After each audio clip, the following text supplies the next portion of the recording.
Hi, Jaclyn. Hi, good morning.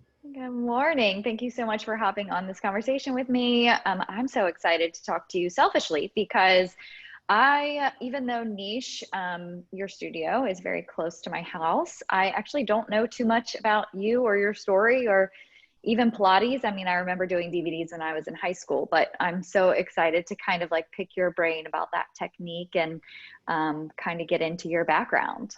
Yeah, that's exciting. Happy to chat about all of it. Yeah. So let's start there. Just to have you kind of introduce yourself, tell everyone who's watching or listening who you are and kind of how you got to where you are now.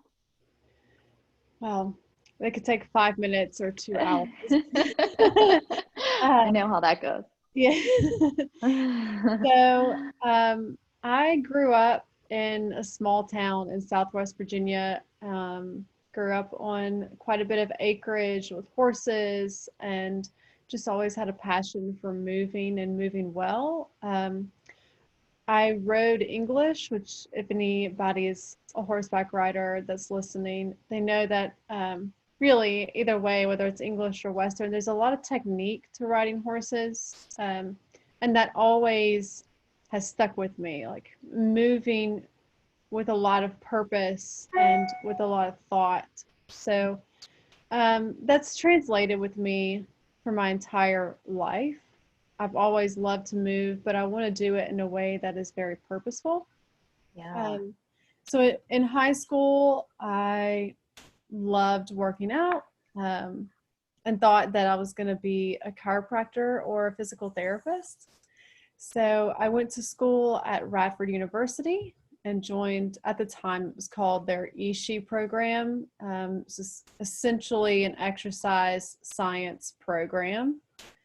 And from there, they really coach you to do more like either continuing on with your education, whether it's chiropractic, pre-med, physical therapy, whatever route you want to go, um, or some sort of coaching,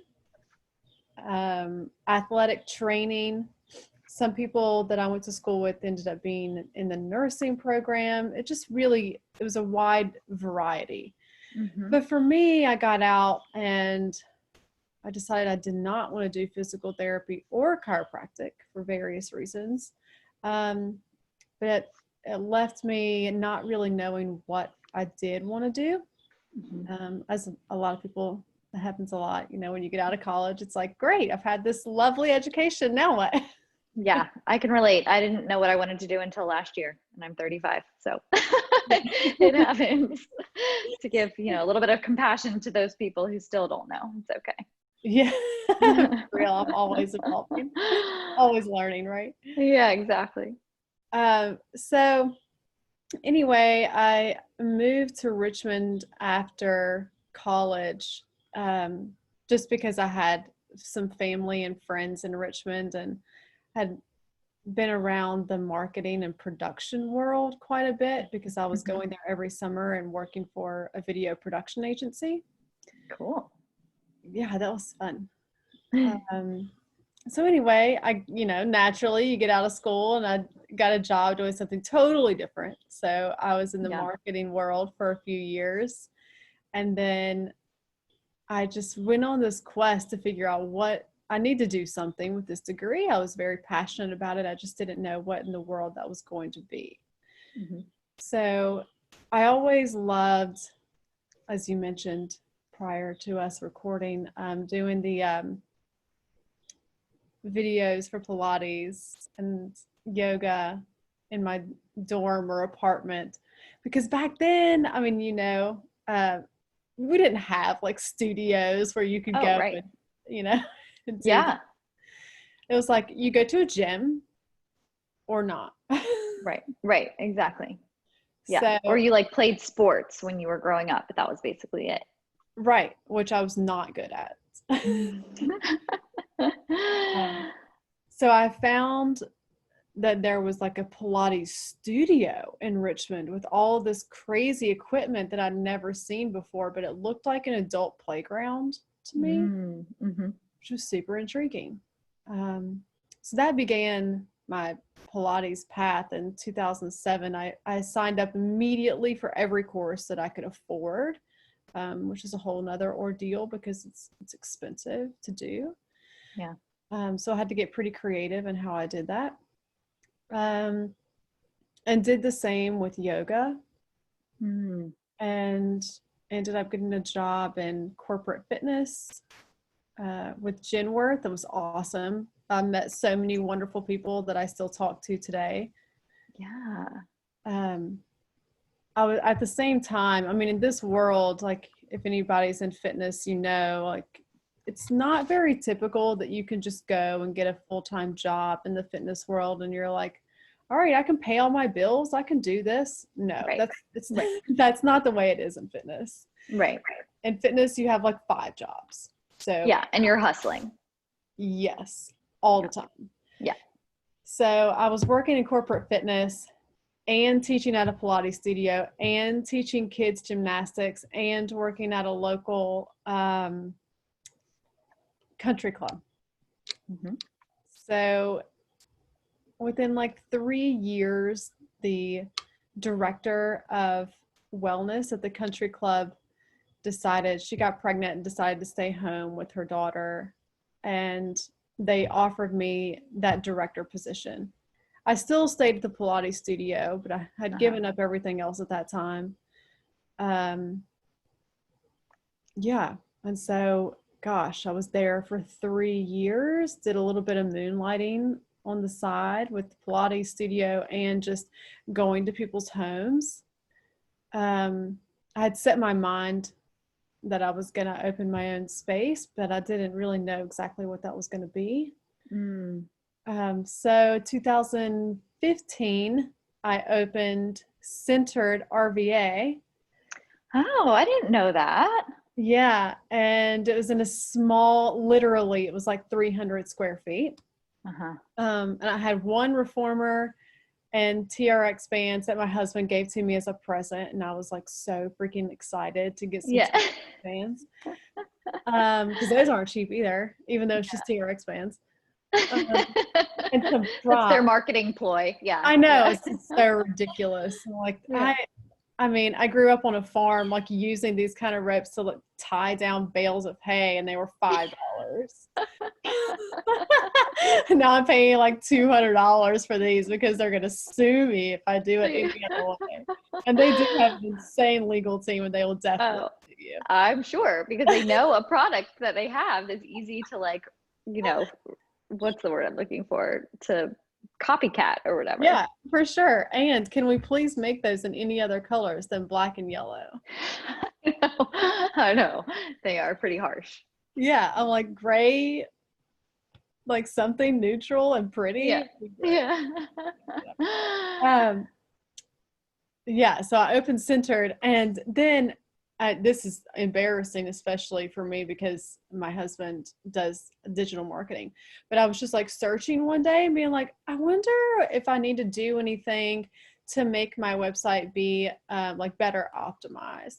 So I searched Centered RVA, and now a friend of mine pops up and it's like Centered Acupuncture. Oh, Megan. Yeah. And so I messaged her and was like, hey, this is so weird, but I unknowingly named my business the same thing, and I feel like we have to meet. It's fate. Yeah. And so we did, and turns out like now we're very good friends. And I love her. She's an acupuncturist. She actually grew up fairly close to me. Oh. So okay. Yeah, I knew she was from that area. We're kindred spirits. So now we always joke that it's like it was fate that we met. Yes. Oh my God, that's so great. That's so great. Yeah. So let's see. So, and then tell me about how that evolved into niche. Yeah. I mean, finding space for a studio like this in Richmond is extremely challenging. I mean, space is expensive. Where in the world do you decide to put something like this, right? Like you can go to Scott's Addition, except that that's like $900 a square foot. Right. I'm joking, but you know what I mean. Yeah. And then you could go into like some random office downtown and it's Right, cheap, but who's going to come? right.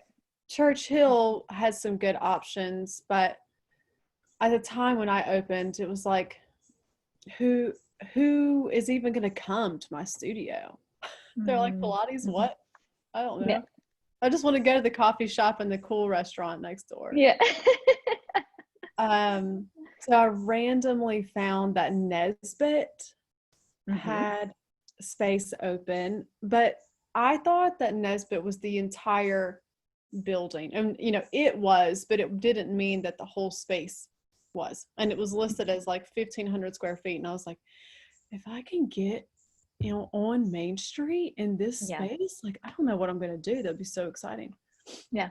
Um, so I went and toured the space on my own. No agent or anything with me. Um, and they just showed me the downstairs of the studio, and it was like kind of dark. And if you're from Richmond, Nesbit well. It was like a staple. Yeah. Um, Yeah. but I got my hair cut there for years. yeah, everybody did. Yeah. Yeah. Haircut, facial, massage, the whole nine. Mm-hmm. And then they dipped, like bankruptcy dipped out of town. Yeah. That was sudden. Yeah. So the space was nuts and super creepy. There's like mannequin heads everywhere. And every That's cavity like, you open up. yeah, that's a thing. Like when you like tour a space, especially with an agent, they're like, well, don't focus on what is, focus on the potential of it. And you're like, I don't know how to get past like the really creepy Yeah. elements that are happening here. You're right. Is there enough sage, Yeah.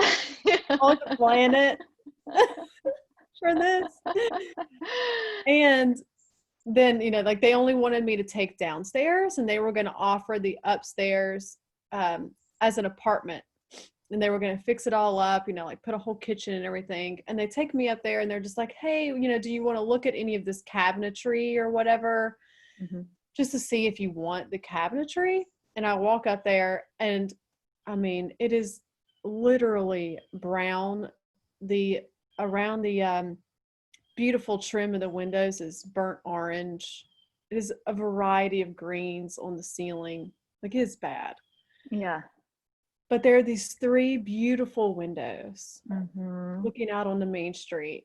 They're huge, old windows. And I was like, can I have this space instead? Like, you can take downstairs and I'll take upstairs. Yeah. Oh my God, that's so funny. And the contractor was like, wait, I don't have to turn this into an apartment? Great. So we organized it so that I took upstairs first. Mm-hmm. And then I did a first right of refusal for the downstairs after a portion of time. Mm-hmm. And he worked with me because they weren't quite ready to take it over when it was in the agreement. It was about 6 months after that, actually. Mm-hmm. But we did end up taking the whole space. Mm-hmm. So it was March 27th, 2017 that we opened Niche. And then late June of 2018, we took over the entire space. Mm-hmm. Yeah, so we've been trucking. It's been quite a year. Yes, yes. Especially as a studio owner, and I definitely want to get all into that. And there's so much of your background and story that I want to unpack. And I'm actually going to start kind of from the very beginning, because I think what you said very right off the bat is so interesting to me. Especially, well, one thing just personally I want to clarify is writing English. Is that when like both legs are over the side versus Western? No, that's side saddle. Oh, okay. That's okay. Old school. English is jumping. Oh, okay. I actually used to ride horses, but I still had no idea. But that's actually, just hearing what you said about movement being such an important part of your life from a very young age. And that's not the case with a lot of kids. Like, yes, as children, we're very active, but to make that connection between just like being intentional and being purposeful, I think that that's super unique. And did your parents have anything to do with kind of like, were they active? Were they like fitness buffs? Did they have anything to do with that mindset around it? Yeah, absolutely. Mm-hmm. My mom actually ran a boarding barn when I was really little so that she could stay Mm-hmm. home with me, Mm-hmm. which did not turn out to be like, I'm just going to run a boarding barn and take care of a newborn. Right. That was Right. insane work. So we ended up selling that when I was 5 years old. But she grew up riding horses her entire life. My grandpa was like a true cowboy. Um, So cool. so he was pumped that I was riding, but not so pumped that I was writing English. That was 100% influenced by all the cool college girls that were riding at my Yeah. mom's boarding barn. Not super pumped about that. And my dad's been way better at, sports and everything else my entire life. Mhm. He's always been a strong influence for physical activity. Unfortunately, I did not get his hand-eye coordination. But I did get some of his just general athleticism. So Yeah. yeah, they were both Um, pretty strong influences.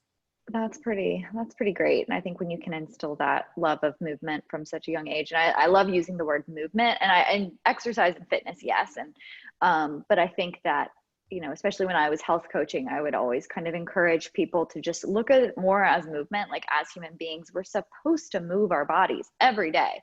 Like, it doesn't have to be this thing where you have to go to a gym.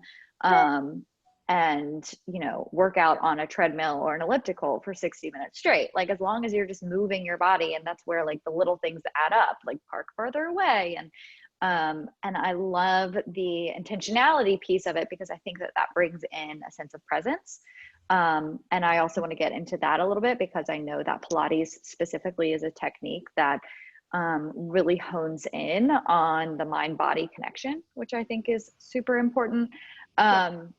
But so, talk to me a little bit about, so riding horses transitioning to like Pilates. Was there any other form of fitness that I know you mentioned yoga, but was there anything else that was resonating with you? And then talk to me about Pilates specifically, and what was it about this technique that kind of like hooked you, so to speak, and influenced you to want to like build a life and a career around it? Yeah. Happy to dive into that. That's super fun. So, I mean, I did grow up in the 90s, right? So there was still a lot of strength training and, um, you know, squat racks and Yeah. what are those, like the Nautilus pieces of equipment, Yes. which I definitely have a different thought process for how those are practiced and taught now. Mm-hmm. But in high school, even in college, like that was totally my jam. Um, and just like you said, like I would definitely like go hit the elliptical for like a Yeah. solid hour and then go hit up some Nautilus equipment, some dumbbells. Which Yeah, now, like because looking back at that, I'm like, this it's is not crazy. what I Yeah, would do at all. but that's what like the fitness industry kind of like tells you that's what you need to be doing, and it's just Yeah, so not true. totally. And I think that, just based on some of the instructors that are walking through the door in the studio now, and they are taking basically the same kind of thing. Every college calls it, and university calls it something different, but essentially it's exercise science. Mm-hmm. Um, so many of them are coming to me with different mindsets. And so I'm not sure if it's a shift in the education or just a shift in the general mindset of the upcoming generation. Either way, I Mm-hmm. love it. And I think it's super Yeah. important because, like you said, it really is just about cumulative movement. Mm-hmm. It's not necessarily about carving out this extraordinary amount of time in your day to work out. Right. That's great. And I think that that's awesome. And I have some friends that are kind of on each end of the spectrum and clients Mm-hmm. as well. It's like they don't feel like carving out the time, or they don't find it necessary, or it doesn't feel good to them. It doesn't work for their schedule. But, we can get to Sculpt and Core later, but, we can study the analytics of what people watch. And one of the most watched sections in the website is their 10-minute videos. Mm-hmm. It's like, it doesn't take that much. Right. And I'm a huge fan of the Rich Roll podcast. I've heard of that one. I have not listened to it, but I've heard of it. It's killer. So, okay, I'm writing that one down. Yeah.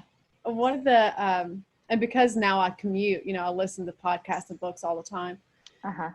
And one of them was just talking about this guy who is helping people trying to get healthier. And he was coming from more of a nutritional aspect, but obviously movement of some kind is important. Mm-hmm. And he found that a couple of his clients, he would say, I really would like for you to work out for 30 minutes a day. Can you do that? And they would say, yes, I can do that. No problem. Mm-hmm. And then they would come back a couple weeks later and they would just have this look of defeat on their face. So like, oh, I just couldn't, I didn't have time to do that. And he was like, how about 1 minute? Oh, so he pared it back from 30 minutes to 1 minute. Oh, that's so interesting. No, let's just take away this mindset of do whatever you can. And that's what I'll tell my clients. Like literally, let's think about functional movements. Squats. You think about how many times you bend down to pick something up. You lunge forward to reach something out of the cabinet. Like just do like 10 squats and 10 lunges and a 10-second plank every day. Mm-hmm. Mm-hmm. Right. That's an achievement. And instead of looking at this as saying like, what did I not do? Yes. Think about it as what did you do? Mm-hmm. Exactly. And mindset is everything, especially when it comes to establishing healthy habits, whether it's in the realm of exercise or nutrition or, self-care. Like when you can build that confidence and just take the baby steps, and then it's like you naturally crave more because you're seeing the benefits of those things that you did accomplish, and you believe in yourself to be able to, kind of take it up a notch when you're ready. And so, I think that's so important to kind of like start with the person or the client or what have you, where they are, and then kind of like build upon that. Yeah, totally agree. Yeah. So I'm really interested because, we were kind of talking about hustling and when you kind of shifted your career from like being in that video production company, which I'm sure was a cool experience. But, as a health coach and just someone who kind of loves this concept of healthifying, right? I think that health is holistic in that way. And when I was health coaching again, like I saw a lot of the times where when there was misalignment or imbalance in like the more abstract areas of life, like whether it was relationships or career, or people just like they felt kind of lost or empty, if you will, in kind of like those areas, that it wasn't really about the physical, So I always kind of touch on that. And I think what's interesting about your story is, and what I'm curious to hear is kind of what was the difference in how you felt? Like, even though in terms of like being aligned. So like, even though you might've been running around like with 3 different jobs and hustling, so to speak, like, did you feel a different sense of purpose and alignment when you were doing that versus when you were just kind of working in this company? Yeah, absolutely. I mean, I thought that the marketing and the video production to me, growing up in a small town, that's nothing that I ever saw. Like that's a whole different planet, even in Richmond, And I thought that was very cool and just interesting to be a part of, but it was most certainly not my passion in terms of just like what I can bring to the table.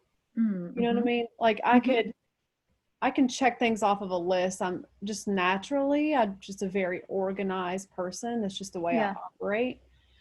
So in that aspect, I was great for production, but it wasn't like I could just bring all of this knowledge and passion to them and say, hey, how about this? You know? Yeah. Yeah. You're just kind of going through the motions a little bit. Yeah, I'm doing my job, like, Yeah. and I did it well, but it Yeah. wasn't like that same satisfying feeling. Yeah. Exactly. You know, Definitely. Yeah. when you're really, I mean, you know this from health coaching, when you can really make a very personal change in someone's life, that's an improvement in their life, even if it's small, Mm-hmm. it will just bring me to tears. Like it means that much to me. Like I remember some of my first clients to this day, and I still keep in touch with so many of them, and several at Genworth, because they would come in and have these very challenging jobs, and it didn't matter if they were in the call center or if they were a VP. Like the level of stress that these people were under in a corporation was extreme. Mm-hmm. So to come in, they would usually come in for 30 minutes. So I would literally have like 10 to 15 clients that I would work with a day. It was intense. Was it all one-on-one? Yeah. Well, it could be. I Yeah. mean, it's a whole nother ball game, but I was teaching probably 15 classes Wow. and doing a lot of the work myself, which I now, that makes me very happy to be teaching the way I teach now on equipment, because I can't even do that. That's not even a possibility, because Yeah. that wrecked me. Yeah. Um, but yeah, some days, you know, it was a combination of probably 12 to 15 classes per week, and anywhere between 8, 12, 15 privates a day, because they were so short. It was just like, Right. but you know how that is. Like it's a Yeah. totally different change, and you meet them where they are every single Right. time. So you're having to shift that over and over and over throughout your day. Right. That's exhausting. Yeah. And especially kind of, making it personalized, as I'm sure you did with, because when I had the bar studio and when we opened, I mean, I was teaching probably 12 to 15 classes a week, but it's like almost, it's the same class each, if you're teaching like 3 classes a day, then it's the same class. You can just, and you're not like giving, I mean, you are giving the personalized attention in terms of like adjustments or what have you, but you're not to that extent of doing like one-on-one clientele by any means. So I can imagine that that would be physically and energetically very draining. Yeah, it was a lot. Yeah. That's a 20 something year old's game, maybe early 30s, Right. but Right. I can't be doing that now. I just don't have the stamina for it, honestly. Yeah, no, I definitely hear that. So talk to me about the moment that you kind of realized that you wanted to open your own space. And then when you were talking about looking for actual physical space to open your business, you did mention, I did hear like a little bit of doubt that was probably in the back of your mind, like who's going to come to my studio and all that stuff, which it's a very real feeling, right? When you're about to take a leap like that. So how did you overcome that? Or like, what did you have to kind of say to yourself to stay encouraged? Faith? Like, what else Mm-hmm. do you do? Right. I mean, Right. I didn't live in the fan Mm-hmm. at that time. Mm-hmm. I ended up moving there, but I didn't live there when I opened the studio. I had never worked in the fan at a fitness facility. So everything that I had done was pretty much near West End. And again, if you're in the Richmond area, you understand that if it is even a 2-mile difference in radius, that is a major shift to get people to cross that line. Oh, for sure. I mean, growing up, like I went to school in the near West End, and driving to the fan was like going out of town. And like our parents would caution us, like, oh, drive carefully. Like Right. going to You were Churchill. Like going I didn't know what higher Churchill 5 to was. 8 minutes. Yeah. Look out. Yeah. So that's why it's been really interesting as an adult to kind of like see Richmond through a new lens. But no, I totally know what you mean. Like, especially if, your connections are in one area and then like, yeah, kind of crossing that boundary is a little tricky. Yeah. I just honestly, the space was more affordable because it had been sitting there on the market for a while and everybody was terrified of it. Um, and I mean, I could not find anything that wasn't in like a strip mall somewhere. And I just knew that that's not what I wanted for the studio. That wasn't my vision. Um, I looked at a few spaces around Libby Grove. And while I was willing to take a leap on starting the business, the price point around there is intense. It's insane. Yeah. And Yeah. crazy enough, parking there was worse than the fan. And I knew was going to have several clients that were older. Two of them I've been working with for 6 or 7 years now, and they do live in the fan. So I knew that they would be okay. The couple spaces that we looked at in Scott's Addition, I looked at one and they really wanted somebody to buy it. And that just put me even more out of the market. I looked super seriously at that space where Gather is on one end and now that wine shop is on the other end. It's like a U shape.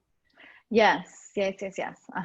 Where the wine shop is. I looked at that like 3 or 4 times and really loved that space. And it had parking, but it was like kind of behind and adjacent to the building.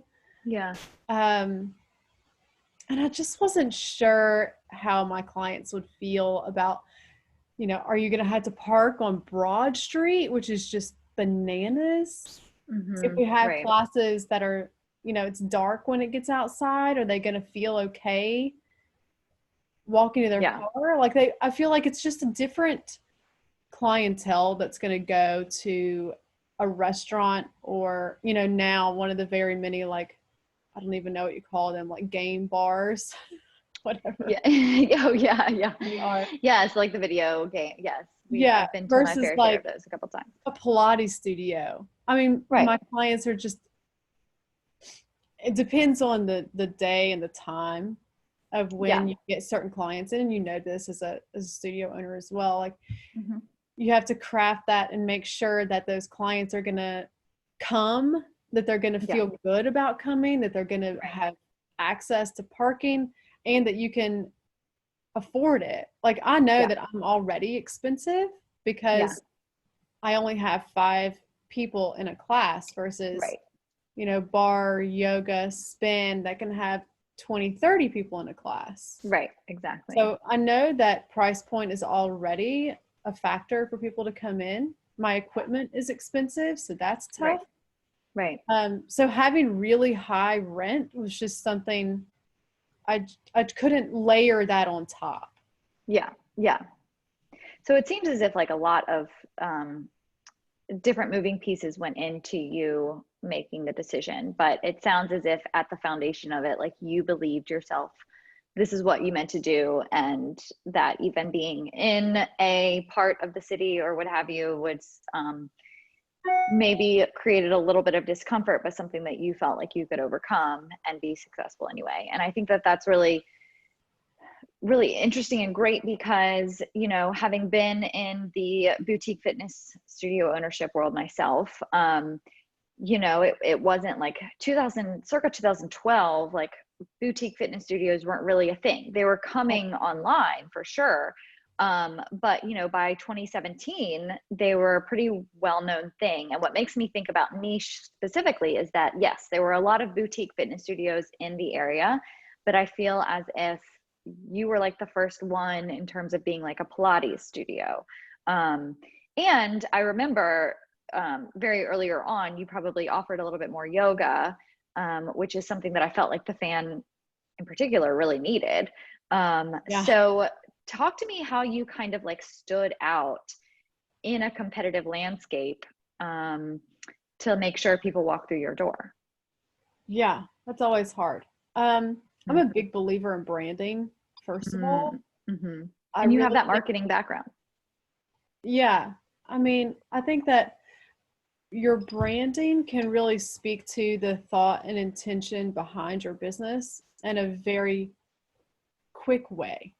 Mm-hmm. I mean, if you Yeah. look at a logo and you look at a website and, now Instagram is so important.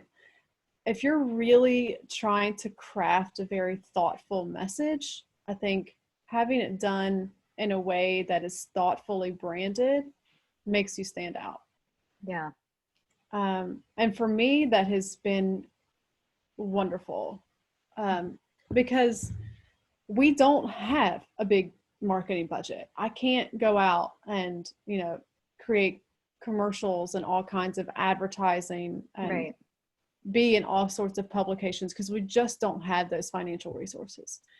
So out of the gate, creating a brand that would allow us to stand out and sticking to it has been really helpful. I mean, obviously, I think the work that we do makes us stand out because I think that we're unique in what we do. Pilates in general is very purposeful and it focuses a lot on form and alignment and precision. Yeah. And yeah. Talk to me a little bit more about like the principles behind Pilates and like how it even differs from yoga, because I'm a certified yoga instructor, power yoga instructor. cool. And bar definitely includes elements of Pilates as well. But I would love to kind of hear specifically what the principles of Pilates are and how that differs from other forms of those movements. Yeah, sure. So you go through like a Pilates training, they have very specific principles, but in general, I think, it's easy to digest Pilates and the mindset of Pilates if you just think about it being very functional fitness that you can use in your everyday life. So we focus on proper breath patterns, we focus on proper functional movement. So making sure that you're starting to teach clients how they should be properly aligned, and noticing the difference between like if they're not properly aligned, teaching them to create the body awareness to realize it and then be able to fix it. Like for us, that's one of the reasons why we don't have any mirrors in the studio, because you're not walking around your everyday life with a bunch of mirrors everywhere so that you can look over and say like, are my shoulders in line with my hips? No, like you need to be able to feel that. Yes. So, oh my gosh, as I'm sitting here being like, pull your shoulders back. I know, right? But I say that all of the time in my bar classes because one thing, I mean, I'm sorry, it drives me nuts when we're like doing certain sections and their head is cranked because they're looking in the mirror. And I'm like, look down. Like, I know it's tempting and the mirrors are there for a reason. Yes, to ensure. Yeah. Like when we're in certain positions, I do want you to check to see if you are properly aligned, but I want you to stop looking in the mirror because that immediately takes you out of your body and into your mind. Preach. Yes. And I want you to feel it. I was like, you have to feel this. Yes. Yeah. Same. Good. I just like, if I could take away the mirror, and especially when a yoga studio has mirrors, I could just bananas. Yeah. I just don't think that, I feel like already in our society, the way that technology has taken us, there are so many wonderful things with the technology. So, I'm not going to like totally put that down by any stretch. There's a lot that I have learned from technology. At the same time, I think it's already made us extremely self-conscious, and we're already taking a zillion selfies and videos and live streams, and the list goes on and on. I don't even know half the technologies that are out there now. I call them the kids that come into the studio now, and I'm like, TikTok, I don't even know what Snapchat is. Yeah, yeah. I'm like, I want to reverse back to circa 2003 and have a flip phone, please. Like, I just like want people to be able to maybe text me and call me, but that's about it. I know, I know, for real. I'm like, the Anyway, scrunchies are coming back. Let's bring back the flip phones. exactly. I just don't think that, especially again, like you being in fitness, I'm sure we can align on that feeling of there's so much out there in society, especially for women. And, you know, who knows, there's a huge movement to open up conversations about all sorts of things these days. And, you know, maybe men feel the same way, but I definitely feel like as a female, there's this idea that you need to be a certain size and a certain shape, and you need to just, in general, just look and act a certain way. Yeah. And yeah. why are we continuing to look at ourselves and evaluate ourselves? And I feel like it gets into this internal dialogue of, oh, I wish I could just change this. And then as soon as that's changed, it's like, I wish I could change that. Maybe I should dye my hair a different color. Maybe I should go get my eyebrows waxed. Maybe I should get something on my lashes, or, you know, whatever the thing is. It's like, yeah. Oh, I'm grossed out by myself. I'm going to go do this to help me fix this thing, when really it's internal work. Exactly. Yes. And I mean, I saw that was a common thread throughout a lot of my health coaching was, you know, everyone deserves to feel good about themselves, and what those things are in the external to help you get there, like by all means, but the foundation has to be from a place of self-love. Like, you can't, if you don't love something, you're not going to care about how you treat it. Like, think about an old sweater or a piece of furniture. Like, you know, it's just, you're not going to take the care that it needs in order to kind of get to those things that you're looking to achieve. So, and I think that, I mean, I know for me, yoga was one of those things that like really helped me cultivate a really positive relationship with my physical body, and one that I had never had. So it was just super empowering, if you will, to be able to kind of like, oh, like this just actually makes me want to speak kindly to myself. And then the changes and the shifts, both inside and out, that occurred from that place rather than the other end of the spectrum, which was just, you know, self-degrading or what have you. Yeah, I actually found the same with yoga. Yeah. So speaking of like alignment and posture and all these things, what are some things that you see specifically, you know, like technology and how it has us kind of like hunch with our necks and forward? And I've had my stint with a chiropractor, probably should still be going to see one. But what are those things that you kind of see in terms of body alignment and issues that you work through? It's interesting that you bring that up. We specifically focus on that in our instructor training. So, just a really quick note, there are not very many Pilates instructors in Richmond. And because I had worked for a couple, the last thing I wanted to do was like snag instructors from their studio. Right. So I got master certified as a Pilates instructor through Balanced Body, specifically so that I could train my instructors for my own studio. And through Balanced Body, it is internationally recognized. They're the largest provider of Pilates education and equipment in the whole world. So when they come to the studio and get trained by me, they can take that certification anywhere in the world, and it is recognized. So anyway, speaking to your question, we specifically focus on that technology posture, and I literally call it that because you see it all the time when you're teaching. I'm sure you see the same, but especially when you're doing movements where you're pulling, right? Because you're pulling from this direction, it gives you this natural tendency to cave through the chest and anteriorly rotate the shoulder or bring the shoulder forward. And our upper traps do so much of our work versus the muscles that are in between your scapula and your spine. It's very difficult for people to feel what's happening on their back or the posterior chain of their body, right? Because we're so in touch with the front side or the anterior body. Yeah. It's difficult for people to recognize what's happening on the back. So sometimes we'll focus on teaching instructors how to tactile when we were allowed, or verbally cue the effect versus the cause, so that hopefully we can fix the cause. Right.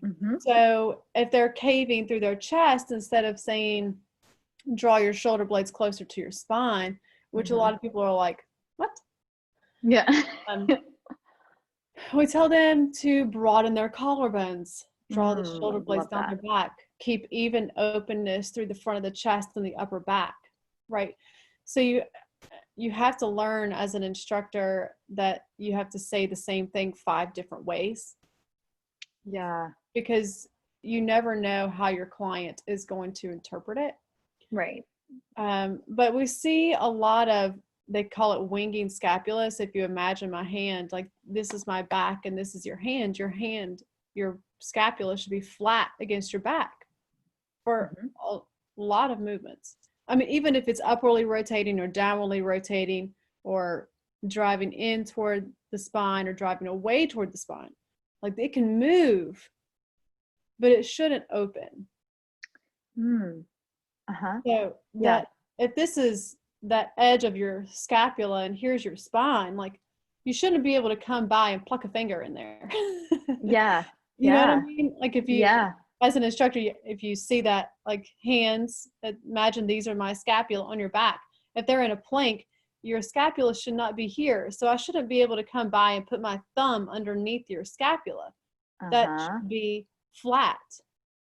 So that happens in a variety of positions. It can happen when you're in a plank, which is one of the most compromising positions because it's a body weight exercise. So now you're holding your body weight on this joint, and that's your glenohumeral joint, your shoulder joint, has the most range of motion than any other joint in your body. It's held together by small muscles, which allows you to have that type of range of motion. So that's level. But that means there's a lot of very intricate things that can go right or that can go wrong. Right. And if you don't have proper mobility and proper stability in that joint, and then you put your entire body weight on it, now you're in a compromised position. Right. So I focus on it even more if it's in a body weight exercise, especially as I'm training instructors how to observe their clients. Right.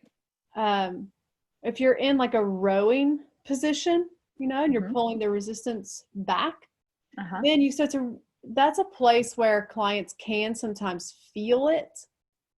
And they can feel like, is the tip of your scapula coming up? Is it staying flat? Are you able to pull it back so that the scapula is drawing close to the spine, but not tipping out? Right.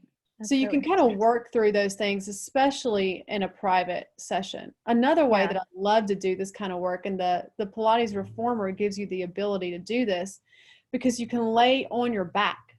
So now you're in a what's called a supinated position, right? So soup, you can hold the soup. You're on your back, which means your front is up. Yeah. You're laying on your back. The Reformer has straps. The straps are in a pulley system, and the resistance comes from the opposite direction. Okay, so it's the system that works together, right? So you're laying on the Reformer on your back, so your scapula are laying flat on the Reformer, or they should, right? Yeah, right. So if you're pulling down in this direction, right, your scapula should be going up and they should be going down, right? But now you have your own tactile surface. You don't need me. You're laying on something. Yeah, so you can so feel now it. They can feel it. Yeah. They can feel, is my scapula flat or is it winging? Is it going up and down? as it should be or not. Right. So that's work. I say that because it's just like it's one piece, but it's all of these muscles, right? Yeah. It's that serratus and lats that wrap around posterior rib cage. Mm-hmm. Super important for posture. It's Right. rhomboids that are in between your scaps and your spine. Mm-hmm. Super important for posture. It's Mm-hmm. lower and mid traps, important for posture, not relying on these upper traps, levator scapula, sternocleidomastoid, like all of this that Yeah. people pull with these Yeah. days. Yeah. It's not that. That's not what you're doing, right? Mm. Yeah. So it really allows you to focus on these very important posture muscles. Mm-hmm. So yeah, to speak of technology, posture, like we focus on that a lot, a Right. whole lot. So if someone has bad posture, asking for a friend, can they like improve it or even reverse it with Pilates alone? Yeah, as Okay. long as it's not anatomical, right? Mm-hmm. If you have, and well, there are caveats to that as well, but Mm-hmm. because even if you come in with scoliosis, like most of the time, I have a very trained eye for this stuff because I've been Yeah. doing it for over a decade now. If you lay down on the Right. reformer and you do a handful of moves, and you have scoliosis that is even mildly like recognizable, I'm going to see it. Mm. Um, I think I have like an one of element of our that. previous instructors, she sadly moved to LA during March, which is just a very sad, Oh no. unfortunate timing for her, but one of my favorite people just in general. Uh-huh. But I spotted it when she came in and she was kind of interested in maybe doing some instructor training. Yeah. So I ran her through a session. I was like, oh, you have scoliosis. What's up? Tell me more. Let's focus on it. Let's use this session to focus on it. Mm-hmm. So I taught her a few moves that, with scoliosis, you have usually if it's an S curve, like a rib cage will poke out on one side and a hip will poke out on the other, Yeah. right? Because you're rotated. Yeah. And I taught her some exercises that she could do. And, if she was laying on her back, you could see that one rib cage was higher than the other. And then Interesting. one day she and her husband went on vacation and she was just like lounging in the ocean. And Yeah. her husband took a picture of her and she sent it to me and she was like, look at my rib cage, it's down. It's so cute. Yeah, it's, I mean, a good So there's a feeling lot you because, can do. yeah. Okay, that's so good to know because I definitely think in this society with like as we talked about technology and driving and hunched over computer, like it's just so needed. And I think that there can be like, especially those forms of exercise that are revered in our society, like pounding the pavement and going for a run, and that can be really harsh on the body. Like I just would want so much for these forms of movement like yoga and Pilates and even just like walking, Yeah. while being intentional and having putting your attention like on your core. Like I went through my power yoga training back in August, and I mean, it even changed the way that I walked. Like I would go on these like quick walks in the morning before session started because it was all virtual. And I would just find myself like, and I know that I just have a tendency to like kind of roll my shoulders forward and hunch a little bit. So I was just like, okay, like slight neutralization of the pelvis bone, like pull the core in and back and like open up through the chest. And it just completely changed just the way I even felt like physically and energetically. So Yeah.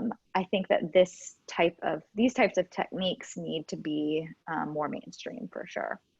Yeah, they do. There's so much that I can dive in on that. Yeah. It's a whole different conversation, but Yeah. yeah, that's I love to nerd out on that. Yes, I know. We could definitely have another conversation all about that. But in the few minutes that we do have, I do want you to kind of talk to me about COVID because obviously it was an environment and a situation that whether you're a business owner or not was very scary and very uncertain and all the things, but especially being an entrepreneur had another layer of complexity put on it. And then as a studio ownership, I mean, I was an essential business the whole time. So I was always in operation. But I can imagine that type of scariness that went into when you had to kind of just completely close, but you had a way of kind of pivoting and navigating. So kind of talk to me a little bit about that, please. Yeah, sure. So, yeah, we really were pretty fortunate, all things considered. That was absolutely terrifying to have to shut down for a full 3 months, and we're still not back to where we were by any stretch. However, we did have a program that we call Sculpt and Core. So I had written a curriculum almost 2 full years ago now that is all mat-based Pilates. We found that mat Pilates didn't do very well as a class in our studio. So because my background is in a variety of movement, I pulled together a few of my favorites and created a specific format and class. So it's a combination primarily of Pilates, functional training, and a little bit of yoga, but it's all set in an interval format. And it doesn't use any equipment at all. So fortunately, a couple of my instructors had gone through the instructor training for it. The instructor training, we had sent all of it off and proposed that it be classified as continuing education credits for NASM, ACE, and PMA, which is a Pilates accreditation program. And it was approved by all of them. So we've taught it a few times in February, and actually the beginning of March. We actually went to 2 big conferences to present it. Oh, wow. Which was crazy. And now looking back, that doesn't even seem like it was the same year, but right. That happened. Yeah, no, time in 2020 has been so weird. So I know what that means. So anyway, we pivoted from classes in studio to classes via Zoom. And we just taught Sculpt and Core. So it's evolved quite a bit, and now it's its own separate business. We had to get all the copyright and trademarking work done, which was an undertaking, especially to just go through something like that right now. Yeah. But it's done. And what we offer is for $30 a month or $1 a day, we offer weekly workout plans that I create. So it's Monday through Friday. The workouts vary from 60 minutes to 20 minutes. We also created new formats. So some of them are 10, 20, 30, 40, and 60 minutes, because we figured that we really didn't want to just promote that workouts should be a full 60 minutes. And we knew that people during COVID were doing a lot of outside activities. So we felt like having something that they could just tack on quick and easy, that would be really nice. And then we created our own proprietary Sculpt and Core Power Yoga, which is pretty cool. So you have 4 sets or flows that we call them. And then you hold each pose for an isometric hold. And for 1 full round, the next round you do some sort of repetition. And then the next round you flow through it. And you have 4 of those per class. So it's a pretty fun program. Yeah, I love that. And we have a couple instructors that just teach a really solid yoga class. So, and we offer meditation. Oh my God, that's amazing. So you get just bang for your buck. Yeah. Yeah. And there's a nutrition piece. Yeah. There is. So a good friend of mine is a registered dietitian. She also has a very holistic approach to nutrition. Yeah. So I love that she has that combination of the credentials, but she's not just going to go prescribe USDA guidelines, right? She's going to do something that's a lot more thoughtful and creative and really healthy. Yeah. So she creates a weekly meal plan that includes all of your recipes, your grocery list, everything's done and designed for you. Yeah. You know that it's a really healthy meal plan that's also budget friendly, which it's crazy that she can even create all of that. But yes, it's $1 a day. So we're pretty pumped to have come this far and to try to make something positive out of such a crazy year. And I think that that was a silver lining for a lot of businesses, is that like it forced them and, you know, us to kind of like, you know, buzzword pivot and kind of think about how to support yourselves during this time. And what I'm finding and what I'm hearing is like a lot of these businesses, those things that they had to implement, actually they're keeping around because they realize that it just makes their business better and makes their offerings better. So I think that that's, you know, great, because who's to say if you or other businesses would have even done that if, you know, this wasn't a situation. Definitely would not have done that. Yeah. So I just have a couple more questions before you kind of tell people how to find you and like how to find Sculpt and Core and all that stuff. But, you know, we briefly talked about nutrition, and I'm all about the nutrition game over here. So I'm just curious to hear kind of like your personal nutrition philosophy. Oh, sure. I'm very passionate about my nutrition. As people should be. Yeah, I read, actually, I'm reading a fabulous book on gut health right now. Ooh, which one is it? It's called Fiber Fueled. Okay, And I've heard of that one. it is absolutely phenomenal. I'm like going through and literally taking pictures for my friends and being like, this pertains to you. You should read this. Is that by Dr. Will? Yes. The B. Yes, Yeah, they I've call heard him him Dr. on the. because nobody can pronounce his last name. Yeah. But he's fabulous, absolutely wonderful. I'm primarily plant-based. I do a lot of cooking at home, so all of my meals at home are all plant-based completely. If we go out, then I might eat some seafood. I live at the river, so it's kind of hard to not eat some seafood every once in a while. Yeah. But I feel best when I eat just plants. I've been doing this for almost 10 years now. Yeah. So, I love it. I feel good. I'm also a big time animal lover. So yeah, it's important for me on many levels. Yes. And I too, very similar.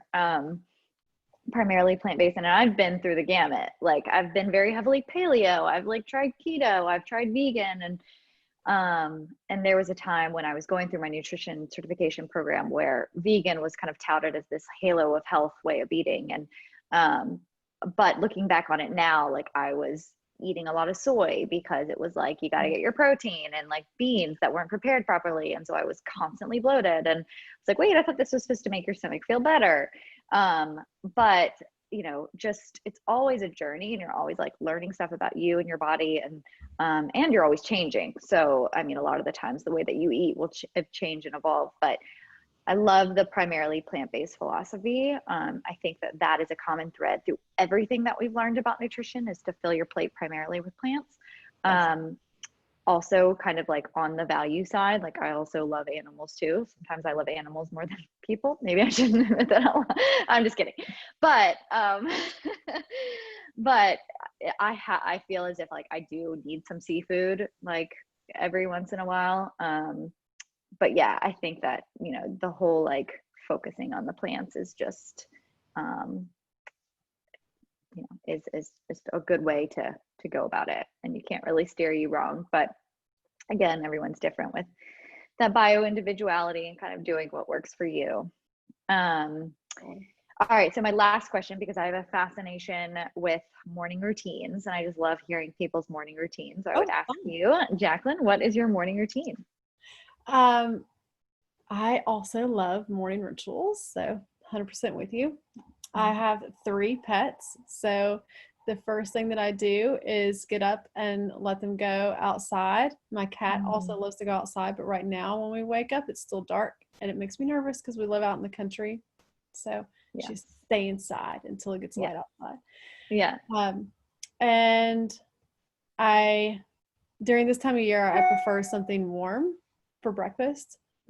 So I typically have oatmeal with a variety of fresh or dried fruits and granola on top.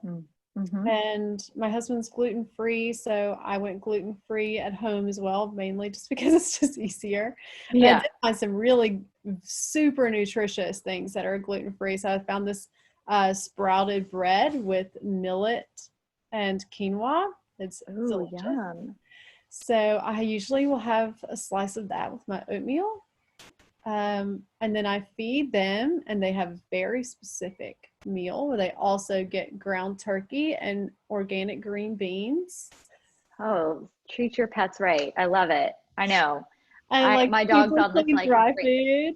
yeah, my Yeah. dog's on this like grain free, and sometimes my husband's like, Charlie eats better than I do. Same. So I feed them, I refresh their water, they get joint meds, the whole deal. Yeah. And then I have a serious ritual of like, I need a solid 30 minutes on the couch. Right now we have coffee, but I am getting ready to try this terrible name.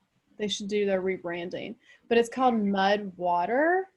Oh, I've heard of that. Yeah, so it's a combination of mushrooms and teas, and you can make it. They also give you like this other, I don't know, thing that you can froth and put in there. So I've been tracking that. I look forward to trying it. Ooh, you'll have to let me know how that is. I will. Yeah, that sounds lovely. And I'm sure being out in the country, you have like a different sense of like presence and nature around you in the morning. I'm sure that is just amazing. I love it. It's great. I can't go back now. I know. I don't think I would be able to either. Well, why don't you just tell people kind of how to find you and Niche and social media and Sculpt and Core and all the things. So, and I'm going to link everything too in the post, but okay, cool. Yeah. If you want to reach out to me, if you have any personal questions, you can feel free to email me directly. It's Jaclyn, Jaclyn at Niche Fit Studio. If you want to find Niche, it's nichefitstudio.com. You can find all the information about what we're doing for COVID. We're doing classes because we are only 5 people. We also offer duet classes, privates and semi-privates. If you want to join us online at Sculpt and Core, you can find us at sculptandcore.com. And we have a promotion code, Grassified10. So you can get $10 off, so even less than $1 a day for your first month. Oh, that's amazing. Sculpt and Core. Oh my gosh, that's the best. Thank you so much. Yeah, people should definitely take you up on that. I hope they do. Yeah, and this was so great, so enlightening for me, and I know probably a lot of people listening have learned just so much. So thank you so much, Jaclyn, and I look forward to connecting with you when you come to Richmond. Yeah, we have a fun collab in the works. Great. Talk to you soon. All right, bye. Have a good rest of your day. You too.